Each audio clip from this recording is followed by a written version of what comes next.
Misteri kematian seorang pengacara yang jasadnya terkubur di hutan kawasan Cilacap, Jawa Tengah terungkap. Libatkan dua pria kakak beradik, kejahatan dilatari ingin menguasai mobil korban untuk bayar utang.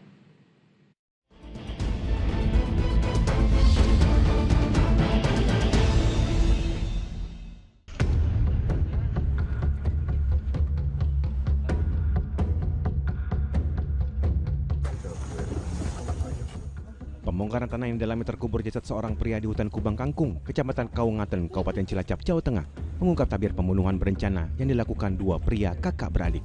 Jenazah dikenali sebagai Aris Munandi yang dilaporkan hilang oleh keluarga 3 pekan sebelumnya. Dari penyelidikan, pria yang merupakan pengacara itu tewas sebelum jasadnya dikubur. Setelah kami analisa bersama, kami dapat menyimpulkan bahwa memang benar adanya terjadi suatu peristiwa pidana, yang mana perbuatan pidana tersebut mengakibatkan korban AM itu meninggal dunia.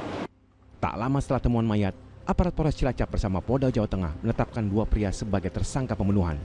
Mereka adalah kakak beradik bernama Sayudi dan Juwanto, warga desa Jeruk Legi, Kabupaten Cilacap. Para tersangka mulanya berstatus saksi sebagai orang yang terakhir bersama korban sebelum pembunuhan.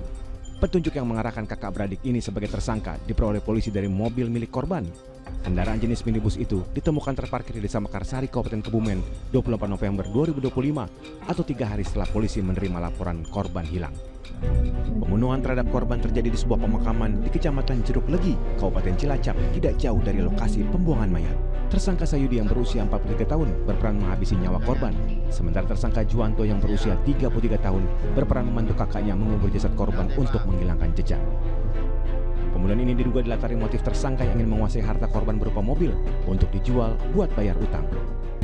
Motif tersangka ingin menguasai mobil milik korban untuk dijual dan uangnya digunakan membayar hutang. Pasal yang diterapkan pasal 340 KUHP dan pasal 338 KUHP. Di hari naas 21 November 2025, korban pamit ke keluarga untuk menemui tersangka Sayudi yang baru dikenalnya kurang dari sebulan. Pada momen pertemuan, tersangka Sayudi mengajak korban berziarah ke sebuah petilasan atau pemakaman di Kecamatan Jeruk Legi, Kabupaten Cilacap. Baru 1 bulan antara tersangka dan korban ini saling kenal. Namun sudah beberapa juga ya kegiatan-kegiatan yang dilakukan. Memang keduanya sering ziarah ke tempat-tempat ritual, tempat-tempat pemakaman rekan-rekan. Terus ada beberapa hal juga saling membantu, sharing komunikasi terkait dengan hutang-hutang daripada tersangka ini. Saat korban Hikmat berdoa di petilasan, tersangka Sayudi menganiaya korban hingga meninggal dunia. Melihat korban tak bernyawa, tersangka Sayudi meminta bantuan adiknya Juwanto mengangkat jasad lalu menguburkannya di hutan Kubang Kangkung. Kedua tersangka lantas kabur dengan membawa mobil korban. Polisi masih mendalami apakah ada motif lain di balik pembunuhan tersebut. Buah pembunuhan berencana yang dilakukan, kedua tersangka terancam dihukum penjara seumur hidup. Tim Liputan melaporkan.